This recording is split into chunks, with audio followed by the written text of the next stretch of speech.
Desmond Caldwell returns to Baltimore. In his hand is a fortune of over $1 billion and the key to a new house for his parents. But Desmond has no idea that while his own siblings abandoned them amid illness and hardship, the only one who quietly kept them standing was a poor single mother living right across the street. 14 years, Desmond Caldwell had believed in a lie. Every month, money left his account in Atlanta and was transferred back to Baltimore. Every month, Quentin would send a message almost identical to the last one. Mom and Dad are still fine. The medicine has been bought. The bills have been paid. No need to call more because Roosevelt is sleeping, and Bernadine doesn't want to bother her son in the middle of work hours. And Desmond believed his brother. He believed because Quentin was the one who put an arm around his shoulder at the Greyhound station on the morning Desmond left West Baltimore. At that time, Desmond was 33 years old. He was not a young man who had never known labor. He already had more than 10 years of construction site work, enough to read blueprints, command a crew of workers, and recognize which wall would crack before the first coat of paint dried. But in his pocket that day there was only $317, 2 shirts and a pair of Roosevelt's work boots whose soles had been patched twice. Quentin told him to go ahead. To go build a better life. Mom and Dad don't use online banking, and Roosevelt always said smartphones make people forget how to look at each other. Quentin lived closest. He would receive the money, pay the bills, buy the medicine, and take their parents to appointments. Desmond left with a promise to return once his own hands were strong enough to support them. In the early years in Atlanta, he worked from before dawn. During the day, he managed construction sites for other people. At night, he sat in a rented room whose window wouldn't close all the way, studying contract law, studying bidding, and learning how a black man with no wealthy family or political connections could still walk into rooms that had never reserved a seat for him. There were weeks when Desmond only ate one decent meal a day. There were nights he slept on a plastic chair in the site office because he'd missed the last bus. When his hands cracked from cement, when his back ached so much he couldn't bend down to tie his shoes, he thought about the red brick house in Baltimore. He thought of Roosevelt sitting by the window, glasses sliding down his nose, the old radio playing a baseball game very quietly. He thought of Bernadine in the kitchen, stirring a pot of beans while singing familiar hymns. Just imagining them safe was enough for Desmond to stand back up. For the first 8 years, he still came back to visit when work allowed. The last time was 6 years ago. The porch was still straight, the garden still had flowers, and Quentin stood in the kitchen telling him he'd found a good doctor for their father. After that, Desmond's projects stretched across many states. Roosevelt refused to fly. Bernadine always told her son not to skip an important meeting just to look at 2 old people who were still healthy. The phone calls got shorter and shorter. Quentin was usually the one present, and the one who answered first. Desmond had mistaken reassurance for presence. 14 years after leaving Baltimore, the man who once counted every coin at a vending machine had become the owner of Caldwell Atlas Holdings. His company built bridges, transit lines, and energy projects across many states.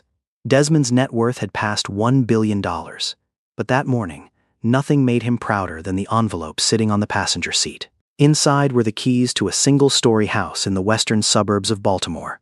2 bedrooms, a door wide enough in case Roosevelt ever needed a wheelchair, a kitchen overlooking a small garden for Bernadine to grow okra, mint, and marigolds. Beside it was also a wood-shingled workshop, with enough space for the tool set their father had kept for 40 years. Desmond personally viewed 11 houses before choosing that one. He ruled out ones too far from the hospital, ruled out ones with too many front steps. He even ruled out one house that was more beautiful just because its kitchen window faced a parking lot instead of a garden. For weeks, he imagined the moment of handing the envelope to his parents. Bernadine would cry first. Roosevelt would turn his face away, pretending to examine the keys so no one would see his eyes turn red. Desmond would say that from now on they wouldn't have to worry about medicine money, wouldn't have to choose between fixing the roof and buying food, wouldn't have to wait for one of their 3 children to remember to call. Desmond believes he is returning to Baltimore to give his parents the keys to a new home. But before he steps through that worn old doorway, he will discover that his money never reached the people who needed it, and that the person who had been quietly caring for his parents was Ariel, a struggling single mother who lived right across the street. How could a billionaire send money home for 14 years, only to return and find his father cutting pills into smaller pieces, while his mother hid overdue bills in a kitchen that was nearly empty of food? And what had the brother Desmond trusted been hiding all those years? Before the story continues, I want to ask you something. Do you believe real family is defined by blood, or by the person who stays when life becomes hardest? Share your answer in the comments. And if you believe that sometimes a stranger can give us the love our own family has forgotten, please take a moment to like this video and subscribe to the channel. He had come back to keep his promise. But as the black car turned onto the old street, the joy in Desmond's chest began to change into a different feeling. The barber shop where Roosevelt used to take the three brothers on Saturday mornings had been boarded up. The mural on the street corner had almost completely faded, only the eyes of the woman in the painting still looking down at the cars passing by. Then Desmond saw the house. He slowed down. The iron gate leaned to one side. The white paint had peeled off in long patches. The porch sagged in the middle, propped up temporarily with a piece of wood of a different color. The two ground floor windows had cardboard wedged around their edges. Bernadine's garden had died. The soil was cracked. The ceramic pots lay tilted, containing nothing but dried-out stalks. The metal chair their mother used to sit in to shell beans was covered in a layer of red rust. Desmond turned off the engine, but didn't get out right away. He tried to find a less painful explanation. Maybe their parents had grown too old to tend the yard. Maybe Quentin was in the middle of repairs. Maybe he had arrived at just the moment everything looked its worst. On the front steps was a plastic food container that had been washed until its color had dulled. A piece of tape was stuck on the lid, with two words written in blue ink: "Agains." Beside it was an old woman's umbrella. Through the glass of the door, Desmond saw a medical appointment calendar with dates circled in handwriting that wasn't his parents'. On the handrail, a thick piece of cloth had been tied tightly around a cracked section of wood. Traces of someone who clearly came by regularly. Someone Desmond had never once heard mentioned. He rang the doorbell. No sound. He knocked on the door. Inside, a cough rang out. Dry, deep, prolonged. Desmond stood motionless. The cough repeated, heavier, as though the person inside had been living with it for far too long. A lock began turning very slowly. The door opened just enough for a small gap, and in the darkness behind it, Desmond saw his father's thin, bony hand gripping tightly onto the edge of the door. Those fingers had once lifted a bus transmission off the ground, had once tightened pipes in the middle of winter, and had once carried all three children on his shoulders as though they weighed nothing. Now, they trembled just from holding a door. Roosevelt Caldwell looked at the man standing before him for a very long time. His hair had gone almost entirely gray. His cheeks were sunken deep, his brown sweater loose enough that the shoulders drooped as though borrowed from someone else. His eyes were still the eyes Desmond remembered, stern and warm, but in them there was none of the surprise he had imagined the whole way back, only relief. Desmond. His name left his father's lips like a breath that had been held for too long. Desmond stepped forward to hug Roosevelt. He had prepared himself for the familiar strong pat on the back, for the smell of engine oil still clinging to his father's shirt, for the feeling of once again becoming the boy standing before the man who could fix anything. But his arms closed around a body frighteningly light. Roosevelt still patted his son's shoulder. Once. Then once more, weaker. "You really came back." The envelope sat between the two of them, next to the keys to the new house. Desmond had brought them back as a promise. In that moment, they instead felt like a gift delivered after the recipient had already waited too long. Roosevelt stepped back inside. Each of his steps was slow and careful, as though the floor had weak spots only he knew about. Desmond followed his father through the doorway, and the smell of the house immediately settled over him. Damp wood, cough medicine, cold coffee, a faint smell of hot metal from a heater running unevenly. The living room still held the same shape from memory, but everything inside it had been worn thin by time. The dark blue sofa had faded to gray, sunken deep where Roosevelt usually sat. The ceiling light flickered twice before staying lit. A newspaper had been folded into many layers and stuffed into a window gap to block the wind. Desmond looked at it longer than necessary. His father used to be the neighbor people came to when a faucet leaked, when a door wouldn't lock, or when a car refused to start. Roosevelt never accepted a temporary fix if there was still a way to do it right, and yet his own house was now being held together with newspaper, string, and pieces of cloth belonging to a stranger. On the handrail near the sofa, the black cloth Desmond had seen from outside the door had been stitched into multiple layers. The knot was firm, neat. Underneath was a small line written in blue ink on a piece of tape. "Don't lean your full weight on the left side." The same handwriting as on the food container. "Agains." From the direction of the kitchen came the sound of a spoon touching the side of a cup. Bernadine appeared in the doorway and then stopped. She had put on lipstick, but the line was slightly off at the corner of her mouth. Her hair was pinned neatly at the back of her neck, a few gray strands still damp, as if she had hurriedly fixed herself up after hearing the sound of a car outside. "Mom," Bernadine raised a hand to her chest. The smile came before the tears. When she hugged her son, both hands gripped tightly at the back of his jacket, not like a mother joyfully welcoming her child, but like someone who had stood alone for too long and was finally allowed to lean on someone. "You've gotten thin," she said. Desmond nearly laughed. His mother still said that line, even though her own wrist was so small the silver bracelet slid all the way down to the back of her hand. He stepped back to look at her. "Are you doing okay, Maman?" Bernadine nodded too quickly. "We're still fine. Your father just has a lingering cold. The house is a bit uncomfortable in the cold weather." Roosevelt turned his face toward the window. He didn't object. Bernadine led her son into the kitchen and began making coffee, as though 3 cups on the table could make the house normal again. No 2 cups matched. One had a faded pine tree print. One was white porcelain with a crack running down the handle. The last one bore the logo of a pharmacy. On the refrigerator was a medical appointment calendar. Several days were circled in blue ink, with pickup times for a car noted beside them. On last Thursday's date, a small line was written, "Roosevelt Dizzy, called the pharmacy." At the bottom of the page was Ariel Gaines's phone number. Bernadine opened the cabinet to get sugar, as if trying to pull her son's gaze elsewhere. The cabinet door only opened for a few seconds, but he still saw inside. A small bag of rice, 2 cans of soup, half a package of salted crackers. She closed the door and stood blocking it. "Have you eaten?" Desmond didn't answer. His gaze stopped at Roosevelt's sleeve cuff. The worn fabric had been mended with small, even, sturdy stitches. "Was that Miss Gaines too?" Bernadine gently smoothed the patch. "Ariel lives across the street. She's skilled with her hands." Roosevelt lowered himself into a chair. The movement forced him to suppress a heavy breath. Bernadine immediately stepped over, her hand reaching out by reflex, then stopping halfway when she realized Desmond was watching. On the table, next to Roosevelt's cup, was a plastic pill organizer divided by day and a small knife used for peeling fruit. Under the pill organizer was a piece of paper written in blue ink, "Take after eating. Do not skip the evening dose." Roosevelt pulled the paper back and turned it face down. Desmond opened the morning compartment. Inside was a piece of tablet that had been cut unevenly. Tomorrow's compartment also held only half a pill.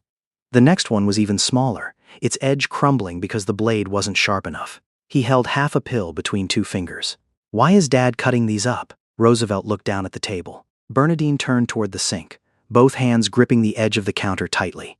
The heater in the living room switched on, rattled for a few seconds, then shut off. The air was so still that Desmond could clearly hear the wind slipping through the cardboard around the window. After a long moment, Roosevelt finally spoke. "Lasts longer." Desmond set the pill down. Behind Bernadine's back, a corner of red paper showed beneath the cloth covering the kitchen counter. She noticed her son's gaze and shifted her body to the side, but Desmond's hand had already touched the edge of the cloth. He lifted the cloth up. Underneath was a stack of envelopes crumpled at the corners. An electricity bill, a notice for overdue heating payment, a payment reminder from a cardiology clinic, a red sheet of paper warning that service could be shut off before the end of the week if the outstanding balance wasn't resolved. Bernadine raised a hand as if to cover it back up, but then she stopped halfway.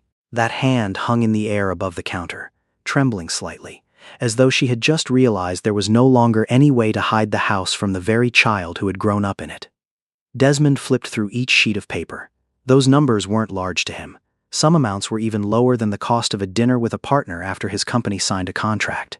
But here, they sat next to a pill cut into small pieces and an almost empty cabinet.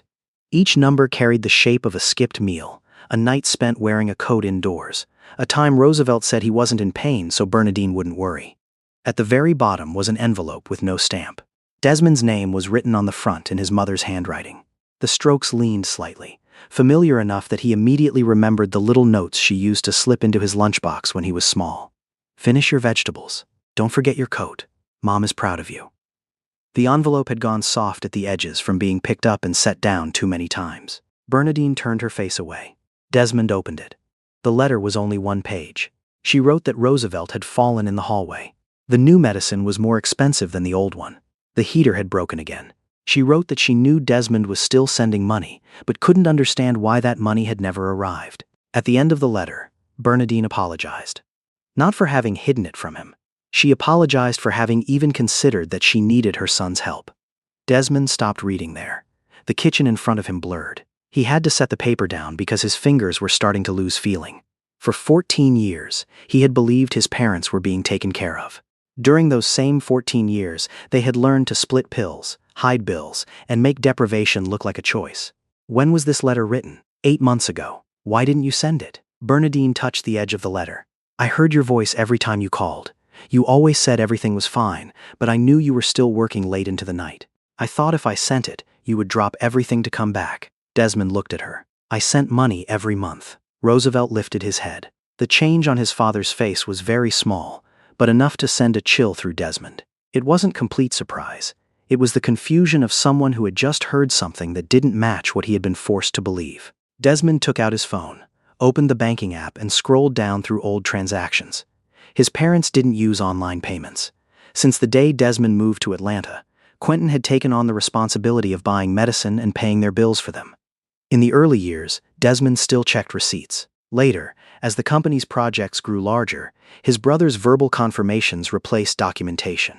1 month followed another. 1 year followed another. The initial amount was small, sent back when he was still counting every rent bill. It grew larger later as the company began turning a profit.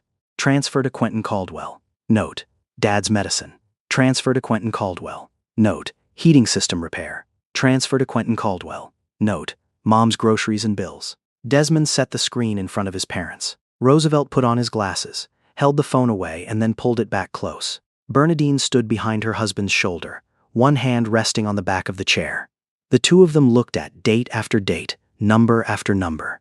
We never received any of this money, Roosevelt said. His voice wasn't loud. It was exactly that calmness that made the statement hurt more. Bernadine pulled out a chair and sat down. She said Quentin occasionally brought a little money, saying Desmond's company was going through a rough patch. He told them his younger brother was still trying to send money, but that their parents shouldn't ask for more. Some months, Quentin would hand over a few $100s, and then stand in this very kitchen waiting to be thanked. Desmond remembered the short calls made in airports, in cars, and between meetings. Every time he asked if their parents needed anything, Quentin always answered first. Everything was taken care of. Mom was fine. Dad just had a slight cough. Nothing worth Desmond dropping his work to come back for. Once, after transferring a large sum to fix the roof, Desmond had even texted that he didn't know what he'd do without Quentin. Now, the porch was being held up with a piece of wood. Bernadine raised a hand to cover her mouth. I used to think maybe you had forgotten us. Desmond knelt down beside his mother's chair. I never forgot. She bent down and hugged him. Bernadine cried very softly, as though even her pain had to be kept small so as not to bother anyone. Roosevelt placed his thin hand on his son's shoulder. The three of them stayed close together in the cold kitchen, surrounded by overdue bills and a 14-year history of money transfers. At that exact moment, there was a knock at the door. Out on the porch, a woman stood holding a heavy paper bag with both arms. The cuffs of her brown coat were frayed. Rain clung to the neatly braided strands of hair at the back of her neck. The tips of her fingers had a few small needle marks, and a black thread was still caught on her sleeve. Beside her was a young girl holding a box of medicine and 2 loaves of bread. The textbook in the girl's bag had been repaired with clear tape. I brought some things for Mr. and Mrs. Caldwell. Bernadine appeared behind her son. Ariel. Ariel gave a small nod but didn't step inside. Over Desmond's shoulder, she had already seen Bernadine's red eyes, the phone on the table, and the open letter. The bottom of the bag began to tear. Desmond reached out to support it, but Ariel held it steady herself, as if even that small weight was something she had grown used to carrying alone. Desmond withdrew his hand. Ariel stepped over the threshold as Bernadine took hold of one side of the paper bag. The way the two women coordinated showed this wasn't the first time. No need to ask what went where. No need to remind anyone to sit down. Sanaa walked straight into the kitchen, set the medicine box next to Roosevelt's glass of water, then took out a small piece of paper from her pocket noting the dosage times. Inside the bag were potatoes, greens, oatmeal, a few oranges, and a small chicken already portioned out. Nothing fancy, just things that could be cooked into several meals, kept well, and were easy for an elderly person to eat. You've brought too much again, Bernadine said. Ariel bent down to fix the tearing bottom of the bag. The supermarket had a sale. The answer came too quickly. Sanaa looked at her mother, then looked away. Desmond realized the girl knew that was only part of the truth. Maybe the supermarket did have a sale. But someone still had to take money out of their own pocket to pay. Someone still had to carry that food across a street in the rain, even though their own kitchen wasn't exactly comfortable either. Roosevelt braced his hands to stand up. Ariel pulled the chair closer before he could lose his balance, but she didn't touch him right away. She waited for Roosevelt's hand to find its support before gently steadying his elbow. No rushing. Not turning an older man's weakness into something shameful. Have you eaten anything? Roosevelt glanced at Bernadine. That silence was answer enough. Ariel opened the plastic container on the table, took out a portion of pre-made soup and put it in the microwave. While waiting, she checked the heater, touched the pipe near the baseboard, and added another line to the calendar with the blue pen. Sanaa opened the refrigerator to put away the chicken. Inside there was only a bottle of water, half a tub of margarine, and the portion of soup Ariel had brought the day before. The container of soup had been divided into 3 smaller containers, each holding only a little. Sanaa paused. She said nothing, just placed the chicken on the bottom shelf and closed the door very gently. How long have you been helping them? Desmond asked. Ariel stood up straight. I live across the street. That wasn't an answer. Bernadine answered in her place. Almost 2 years. Those 2 years meant how many times Ariel had seen the house dark, how many trips taking Roosevelt to the pharmacy, how many evenings she came over to check the heater and then went home late at night. Throughout that entire time, their 3 children were living their lives, working, and believing someone else was taking care of things. Ariel set the bowl of soup in front of Roosevelt. She tested the temperature with her hand before handing him the spoon. Then she took out another bowl, divided the soup into 2 portions and set one in front of Bernadine. I'm not hungry, Bernadine said. Ariel looked at her. You said that yesterday too. Bernadine lowered her head. Ariel's phone buzzed in her pocket. She looked at the screen, then turned it off. A few seconds later, it buzzed again. Sanaa asked quietly, Auntie calling again? Ariel nodded. Before she put the phone away, Desmond caught a glimpse of part of the message. Mom needs to go to her appointment tomorrow morning. You arrange it. Everyone else is busy. Ariel was working 2 shifts the next day. Sanaa knew that. The young girl pressed her lips together but said nothing more. In her own family, Ariel was always the one called on when something difficult came up.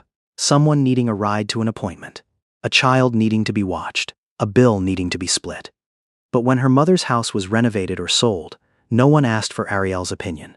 They told her she had no husband, her life was already too busy, and big decisions were better left to others. Ariel listened to Bernadine tell the story but didn't push back. She just folded the empty paper bag flat to bring home and reuse. How much have you spent on them? Desmond asked. Ariel stopped what she was doing. I don't keep track. Medicine money. Food. Gas. Electricity.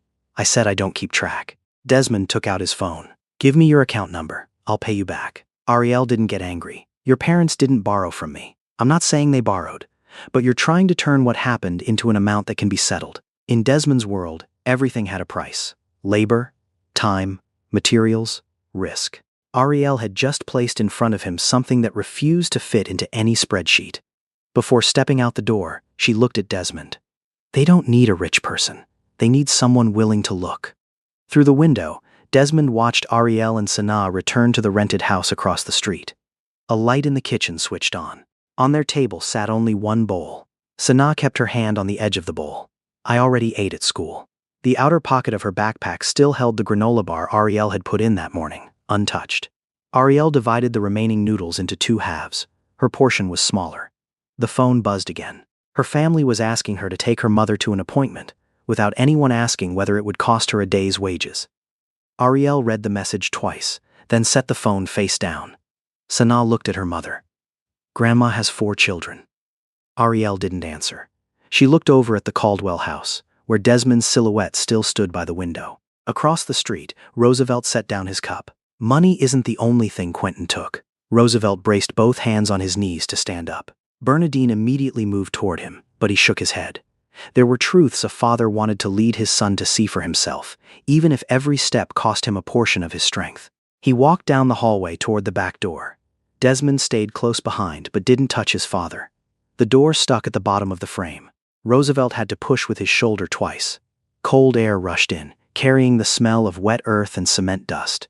Desmond stepped out onto the porch and stopped. Where the family's plot of land used to be was now blocked off by a metal fence taller than a person's head. Gray tarps covered everything behind it. On them was an image of a row of modern buildings, large glass doors, steel balconies, and perfectly trimmed rows of trees. In the bottom corner of the sign was written, North Crown Urban Partners. Desmond knew that company. 3 years earlier, they had invited Caldwell Atlas to join a transit project. The financial records lacked transparency, there were numerous short-term loans and an unclear ownership structure. Desmond had turned them down without knowing that part of the assets in their hands sat right behind the house where he had grown up. He walked down the cracked stone path. At the far end of the yard, there had once been a pear tree Roosevelt planted when Desmond turned 10. His father used to say the tree would bear fruit once all 3 children were old enough to understand how to care for something that couldn't be rushed into growing. Now only the stump remained, cut flush with the ground. "This plot of land isn't big," Roosevelt said, "but I bought it piece by piece." He had taken night shifts, fixed neighbors' cars on weekends, and brought lunch from home to avoid buying meals. Bernadine mended her husband's work clothes until there was no more room left for patches. Some months they managed to put $20 into the envelope. Some months, nothing. After almost 30 years, the land finally belonged entirely to them.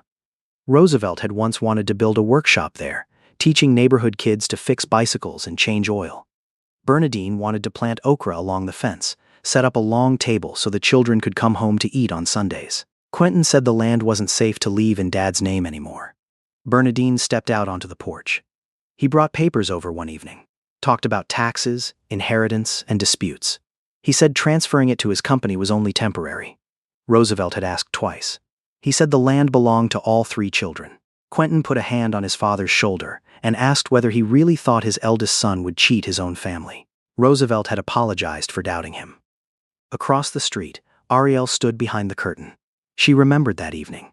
Remembered Quentin's car parked in front of the house for more than 3 hours. Remembered Roosevelt standing in the yard after he left, the folded stack of papers pressed against his chest. Ariel had once gone over to ask if he needed anyone to read it over for him. "My son has already taken care of it," Roosevelt had said. A few weeks later, Ariel took Bernadine to the city's land records office. A staff member showed them how to look up public records and pointed out that North Crown's name had appeared in the transfer history. But he couldn't provide legal advice, explain the validity of the documents, or file a complaint on Bernadine's behalf. Bernadine panicked. She worried Quentin would find out she doubted her own son. She pulled Ariel away before they could even ask for the address of a law office.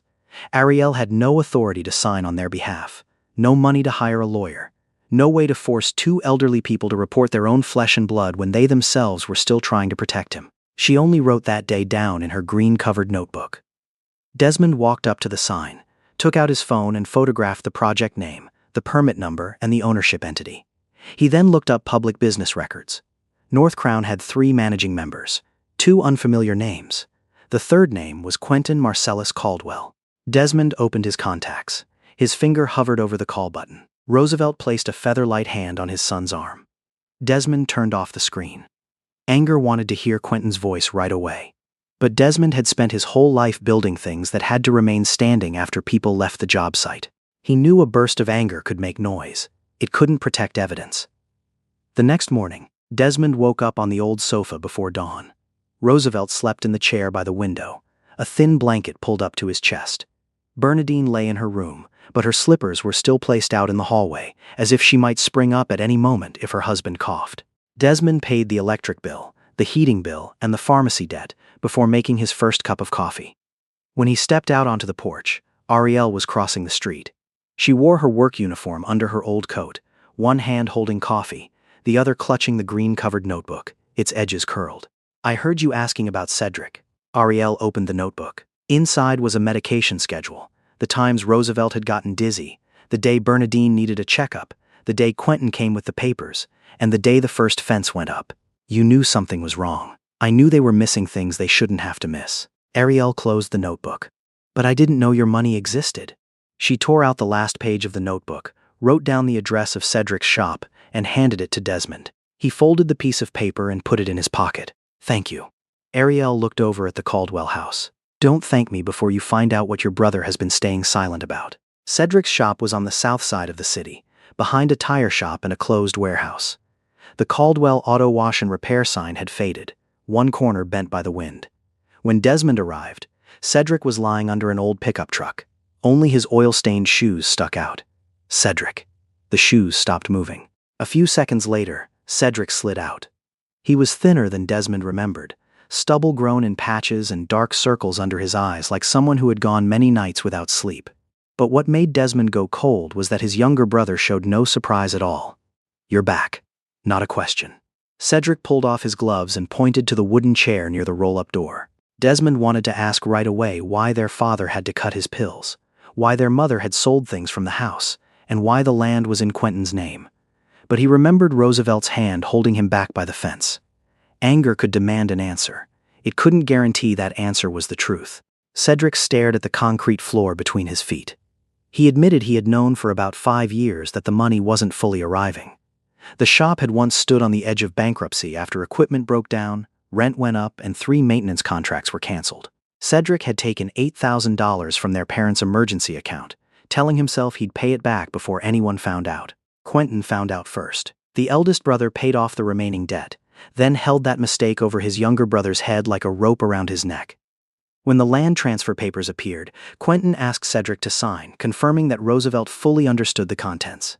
Cedric had seen their father squinting at the fine print. He knew his father's glasses were far too old. He signed anyway.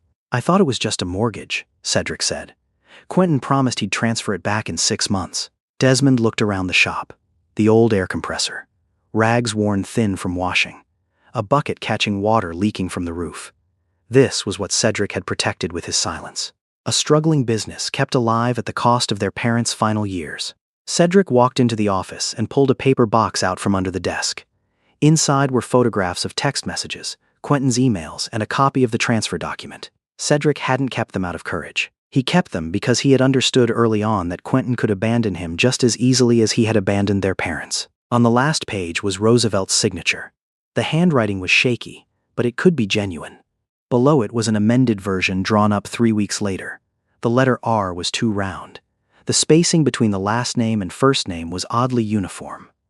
That afternoon, Desmond brought the box, along with Ariel's notebook, to the office of Thalia Mercer. She had grown up 6 blocks from the Caldwell house, and now specialized in property disputes and cases of financial exploitation of the elderly. Thalia laid the 2 sources of evidence side by side. On one side were money, a company, and a signature. On the other were medications, appointment schedules, electric bills, and the actual days 2 elderly people genuinely didn't have enough to get by. Ariel hadn't just logged dates. She kept photos of the fence right after it went up, a receipt for a single electric bill payment, and a text message where Bernadine asked to borrow $20 for medicine. Those small records proved that the deprivation occurred exactly during the period Quentin claimed their parents had received the money in full. Thalia pulled up newly released data from the Federal Trade Commission. In 2025, people aged 60 and older reported more than $3 billion in losses due to fraud. She reminded Desmond that shame and family loyalty meant many such cases were never reported at all. Desmond looked at the number on the screen, then thought of the half pill on the kitchen table. $3 billion was too large to picture. But he understood a letter held back for 8 months. He understood a mother afraid of bothering her son. He understood a poor neighbor who still kept a record of every single day in case the truth ever needed someone to remember it for her. Thalia reviewed North Crown's records and discovered the land had been used as collateral for 2 loans. If the project continued, the interests involved could be pushed through multiple layers of shell companies before the family had a chance to respond. "We need to request the court preserve the current status," she said. "And we need to prove this isn't a single bad business decision." Thalia flipped to the bottom of the paper box. Between 2 bank statements was a pawnshop receipt, the ink faded at the edges. The item listed was one old gold women's ring. The name of the person who brought it in was Quentin Caldwell. Desmond looked at the date on the paper. 3 days after Bernadine's 74th birthday. He remembered his mother's hand hugging him in the kitchen, the silver bracelet sliding down her wrist, her ring finger completely bare. "Does she know about this?" Thalia asked. Desmond didn't answer. He was already on his feet, the receipt in his hand, before the chair had even stopped moving. Desmond returned to the old house as the day was fading. The last light of day slipped through the cardboard around the windows, falling in a pale yellow across the kitchen table. Bernadine was sitting folding the paper bags Ariel had brought over. She smoothed out each crease perfectly flat, stacking them neatly to reuse later, as though even paper shouldn't be wasted. Desmond didn't ask about the ring right away. He sat down across from his mother, watching her hands move. Those were the hands that had once kneaded dough, buttoned 3 children's shirts every Sunday morning, and laid cool cloths on his forehead during high fever nights. In every one of those memories, a thin gold band always sat on her ring finger. Now, that finger was bare. "Where's your wedding ring, Mom?" Bernadine stopped folding the bag. Just for a beat. Then she kept going, slower than before. Desmond set the receipt on the table. The ink on the paper had faded, but the name Quentin Caldwell was still clear. Bernadine's 2 hands closed around the half-folded paper bag, crumpling the edge beneath her fingers. Roosevelt sat by the window. He didn't turn around, but his shoulders stiffened. "Quentin said his wife needed money," Bernadine said. "He said there was a treatment insurance wouldn't cover. He only needed to borrow it for a few weeks." Desmond remembered the photos Quentin had posted around that exact time. A dinner by the seaside. A new watch. A hotel room overlooking the ocean. No hospital. Bernadine had taken off the ring right at this very table. Roosevelt bought it when he was 26. Back then, he didn't have enough money for the ring Bernadine had once seen in a store window. He took on 6 extra night shifts, ate cold sandwiches in the break room, and saved every bit of overtime pay. By their wedding day, the gold band was still thinner than he had wanted. Roosevelt had apologized for it. Bernadine loved it precisely because of that. The ring didn't say they were wealthy. It said a young man had worked his hands raw to keep a promise to the woman he loved. "Quentin promised he'd buy it back," Bernadine said. "I didn't want your father to know." Roosevelt turned away from the window. "I knew." He had seen the faint mark on his wife's finger. Bernadine said she'd taken the ring off because her joints hurt. Roosevelt understood it was a lie, but he didn't press further. He was afraid the answer would force him to face something a father wasn't yet ready to accept about his eldest son. There was a soft knock at the door. Ariel stood on the porch with a sewing kit in hand. When she saw the paper on the table, she stopped. "You knew about the ring?" Desmond asked. Ariel looked at Bernadine before answering. "I took her to the pawn shop. That day, Bernadine said she needed to sell an old item. It was only once they arrived that Ariel saw the ring being pulled out of her coat pocket. Bernadine tried to set it on the counter, but her hand was shaking too badly. Ariel steadied her wrist. She didn't take the ring for her, because she understood there were things a person had to choose to let go of themselves, even if the person standing beside them knew it would hurt. The clerk quoted a small amount. Bernadine stood very straight and thanked him as though she had just been helped. But once outside, she couldn't find her car keys in her purse. It wasn't that the keys were lost. Her hands were shaking too much to hold them. Ariel sat beside her on the bench for nearly half an hour. She didn't tell Bernadine to go back in and take the ring back. She only kept the receipt when Bernadine tried to tear it up. "I thought maybe one day she'd want to find it again." In Ariel's sewing box, that piece of paper sat next to Sanaa's tuition bill, an overdue car repair slip, and an envelope holding only a few emergency bills. There were 2 times Ariel had taken the receipt back out. The first time, Sanaa needed to buy textbooks. The second time, the heating in their rented house broke down in the middle of the coldest week. Sanaa had once offered to take a semester off so her mother could use the money to redeem the ring instead. Ariel refused. She couldn't save a keepsake by making her daughter give up her future. But she also couldn't bring herself to throw away Bernadine's only way back to it. The next morning, Desmond went to the pawn shop with Ariel. The ring was still there. It sat in a gray velvet tray, smaller than he remembered, its gold surface scratched and dulled after more than 40 years. Desmond paid the redemption fee and the storage charge. They brought the box straight to Thalia's office. On the table were already the bank statements, North Crown's records, Cedric's statement, and the green-covered notebook. Thalia set the ring down beside all the documents, then pulled out a new bank statement. At the bottom of the page was a large transfer from the account meant to receive money for Roosevelt and Bernadine's care, sent to a newly established interior consulting company. The registered representative and owner was Quentin's wife. 3 days after the land changed hands, the money was transferred into that company. 6 weeks later, Quentin and his wife bought a beach house. Ariel looked at the transaction date, then opened her notebook. In that exact week the money left the account, Bernadine had called to ask if she had $20 to spare for medicine. Thalia laid the 2 pages side by side. On one side, the beach house. On the other, $20. "Now," she said, "we can prove this wasn't a single isolated mistake." Thalia filed the emergency motion that very afternoon. By the next morning, all transactions and construction activity related to the land were suspended while the court reviewed the case. The sound of the excavator disappeared. The fence was still standing, but for the first time in months, Roosevelt could stand on the porch without hearing his own land being dug up. While preparing the documents, Thalia showed Desmond Hudd's latest housing report. In 2023, there were 8.46 million very low-income renter households in the United States who received no assistance and had to spend more than half their income on rent, lived in severely substandard conditions, or both. Of those, 2.46 million households were headed by an older adult. The number stayed on the screen for only a few minutes. Thalia didn't want Desmond turning his parents' pain into a publicity campaign. She only wanted him to understand that the Caldwell house wasn't the only house where an older person was hiding deprivation behind the words, "We're still fine." Quentin was invited home on Friday evening. Desmond didn't give a reason. He simply texted that their father wanted all three children sitting together at the old kitchen table. Quentin replied almost immediately. That speed showed he still believed the house was a place where he could control the story. Ariel hadn't planned to be present. She said this was a family matter. But Thalia needed someone to verify the notebook, the electric bill payments, the trip to the pawn shop, and the day Quentin brought over the papers.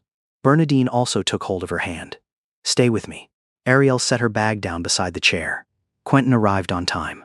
His long coat still carried the smell of rain and cologne.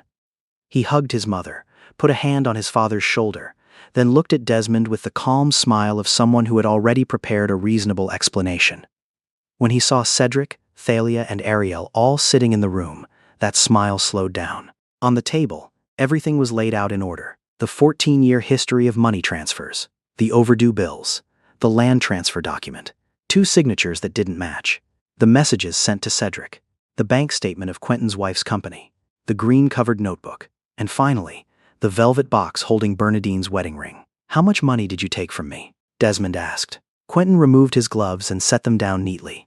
"I don't remember every amount. Do you remember Dad having to cut his pills in half?" Quentin's eyes shifted to Roosevelt. "Dad, I can explain." Quentin began talking about the company. Contracts that had been canceled, loans coming due, employees with families to support. He said he had only used the money temporarily, intending to pay it back once the project turned a profit.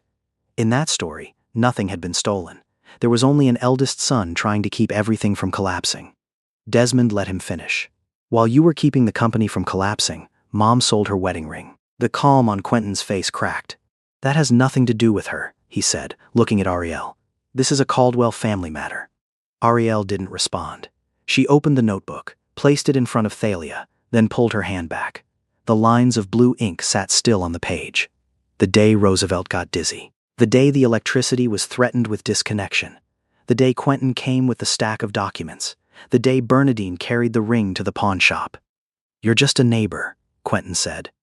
Roosevelt pressed both hands against the table. His knees trembled. His breath was short, but his voice was clear. "She was here when you children weren't." Ariel lowered her eyes. That statement didn't feel like a victory to her. For a father to admit that, he had to look directly at the absence of his own children.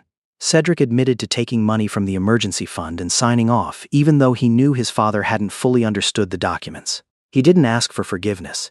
He only said he would sell the equipment and whatever share of the business was necessary to pay it back. Thalia pushed a document to the middle of the table. It wasn't the final settlement. It was a commitment to preserve the current status, make no further transfers of assets, and enter into a process of disclosure and repayment under the supervision of both parties' attorneys. Quentin looked at Desmond. "Are you trying to destroy me?" "No," Desmond said. "You spent 14 years doing that to yourself." Roosevelt opened the pillbox, took out a half-tablet and set it beside the document. "You took Dad's land, took Mom's ring, took the money your brother sent home." He paused to catch his breath. "But what hurts me most is that you knew we still trusted you." Quentin looked around the kitchen as if searching for someone still willing to save him from the consequences. Bernadine only closed her fingers around the ring. Quentin's hand touched the pen. No one urged him on. Finally, he bent down and signed. The first strokes were still firm. By the last page, Quentin's hand began to shake. There was no sigh of relief when the pen was set down. No one hugged him. No one said the family would go back to how it used to be. The documents transferring back benefits, asset disclosures, and restitution were completed in the following weeks under the supervision of lawyers from both sides. Bernadine read the 3 letters Quentin sent, but had not yet replied. Roosevelt did not pressure his wife to forgive. For the first time, they allowed themselves to live without softening the consequences for a child just because he shared their last name. Desmond brought his parents to the new house in the western suburbs of Baltimore. Bernadine cried when she saw the garden. Roosevelt walked straight to the small workshop, placed his hand on the wooden table, and stood still for a long time. The refrigerator was full of food. The medicine was measured into correct doses. The windows kept out the draft. The heater ran so quietly the house was almost soundless. But on the first night, Desmond woke up at 2 in the morning and saw his mother in the kitchen. Bernadine was dividing a loaf of bread into small bags. She hid one bag under the tablecloth, one in a rarely used drawer, and left only a few slices out in the open. The next morning, Roosevelt picked up a knife to cut the new pills in half. Desmond had bought a safe house. He had not yet been able to buy back their feeling of safety. Ariel came after a week, bringing a bag of seeds. She did not walk around the house praising the spacious rooms, nor did she ask the price. She sat beside Bernadine in the garden, opened up 2 rows of soil, then placed the entire handful of okra seeds into her palm. Bernadine only planted half of them. Ariel did not say there was still money left over to buy more seeds tomorrow. She simply opened another row and waited until Bernadine herself placed the remaining seeds into the ground. In the afternoon, Desmond offered to buy Ariel a house. She was washing dirt off her hands at the outdoor faucet in the yard. Sanaa stood in the workshop, helping Roosevelt organize his tools. Desmond said he had found a place 2 streets away, close to Sanaa's school, with no more rent and enough room for Ariel to have her own sewing corner. "Have you already signed the papers?" "Not yet. I wanted you to choose." "Then don't sign." Desmond started to explain that the amount of money meant nothing to him. Ariel had done more for his parents than anyone else. Ariel turned off the faucet. "You're still trying to pay me back." 3 weeks later, Desmond invited her to a meeting to build a support program for low-income elderly people. On the table were plans for home repairs, transportation to clinics, medication assistance, and legal counseling. The role listed for Ariel was community advisor. She did not cross it out right away. Ariel came back to the meeting a week later with a 40-page operational plan, a list of households needing support, staffing estimates, and principles for protecting recipients' dignity. She knew who would refuse help if staff brought a camera along. She knew which bus routes made elderly people miss their clinic appointments. She knew a home repair grant would be meaningless if the recipient couldn't afford the increased property tax that came with it. After presenting, Ariel closed the document. "I'll only take the job if the position has enough authority to be accountable for the results. An advisor who's consulted after every decision has already been made can't do that job." She pushed the job description back toward Desmond. "The title has to be executive director." Desmond read through the plan, then signed off on the budget approval. Ariel earned the position through her competence, not through his gratitude.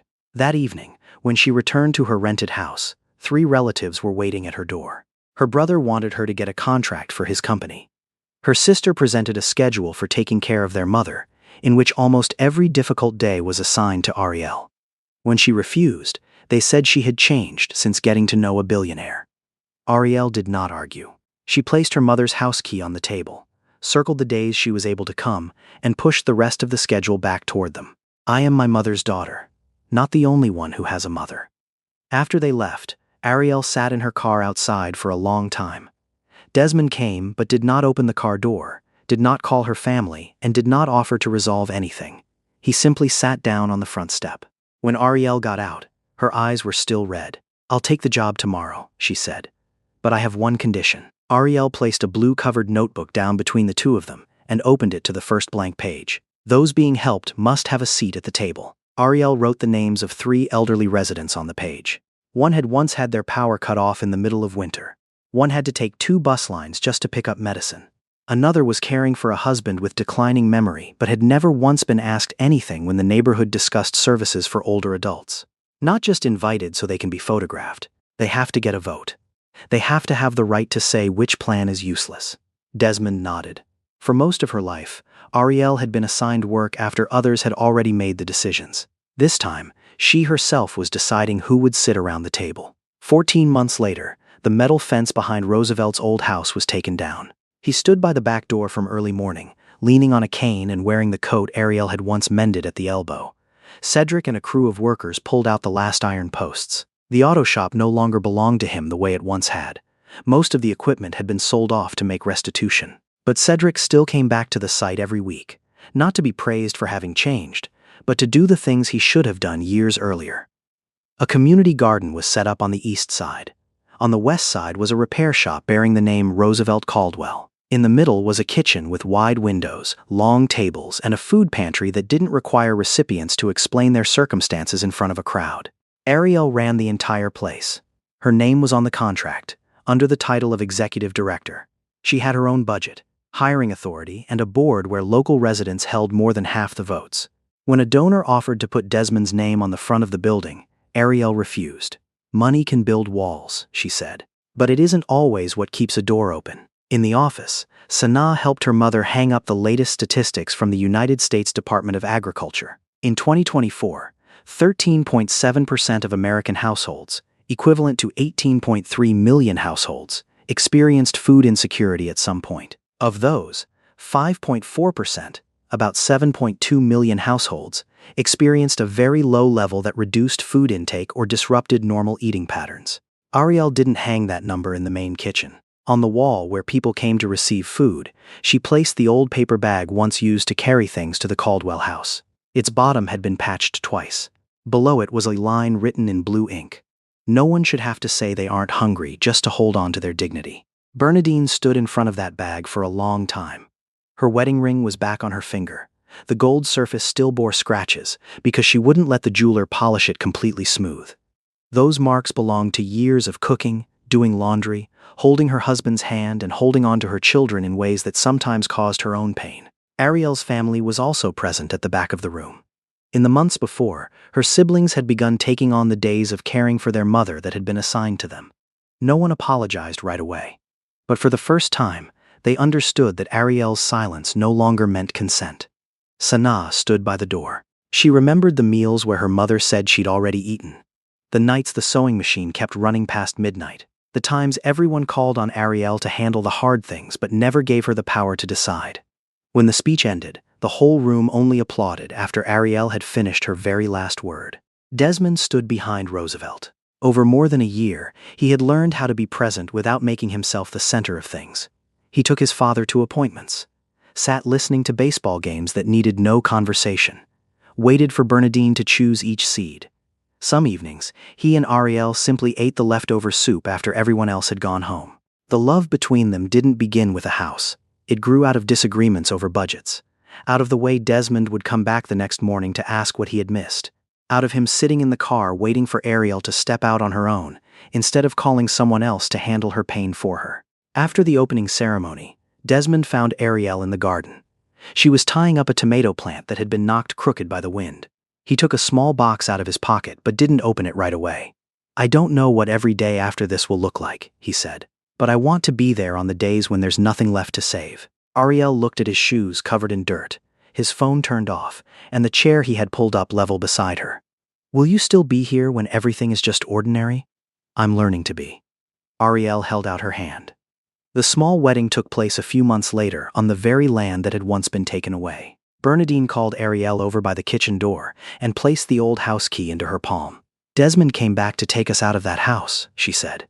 "But you walked in when the house had nothing left that made anyone want to look at it." From the kitchen came the sound of a pot lid being lifted. Sanaa was ladling soup into plastic containers. Desmond carried bread over to the long table, while Roosevelt sat near the door, showing a young man how to hold a screwdriver straight. An elderly woman appeared in the doorway. She looked at the food shelves, then stepped back, saying she was just passing by. Ariel picked up the container with her own name written on the lid, filled it with hot soup, and walked toward her. The elderly woman looked at the container in Ariel's hands. Her lips moved slightly, but no words came out. Ariel didn't ask when she had last eaten, didn't ask her to explain her circumstances. She simply placed the container in the woman's hands, added a loaf of bread, and opened the door wider. Because sometimes, what saves a person isn't the biggest gift. It's a hand reaching out at the right moment. Someone willing to look again when they say they're fine. Someone willing to stay once things are no longer beautiful, easy, or worth telling anyone about. Desmond had once thought money could make up for the years of his absence. But in the end, he understood that love isn't measured by the amount of money sent. It's measured by the calls made, the doors knocked on, the meals shared, and the presents given on the most ordinary of days. Ariel had once had no wealth, once had no power, once been overlooked by her own family. But she had held on to trust, memory, and hope for Roosevelt and Bernadine when their own blood was absent, silent, or blinded by lies. She also proved that dignity doesn't depend on how much money a person has, and that helping others doesn't mean losing one's own voice. Perhaps somewhere out there, someone is also always saying they don't need anything at all. Maybe that's your parent, a neighbor, an old friend, or you yourself.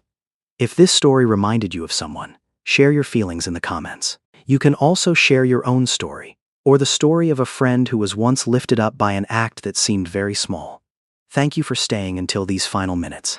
May we not only remember the people we love, but truly see them. See you in the next story.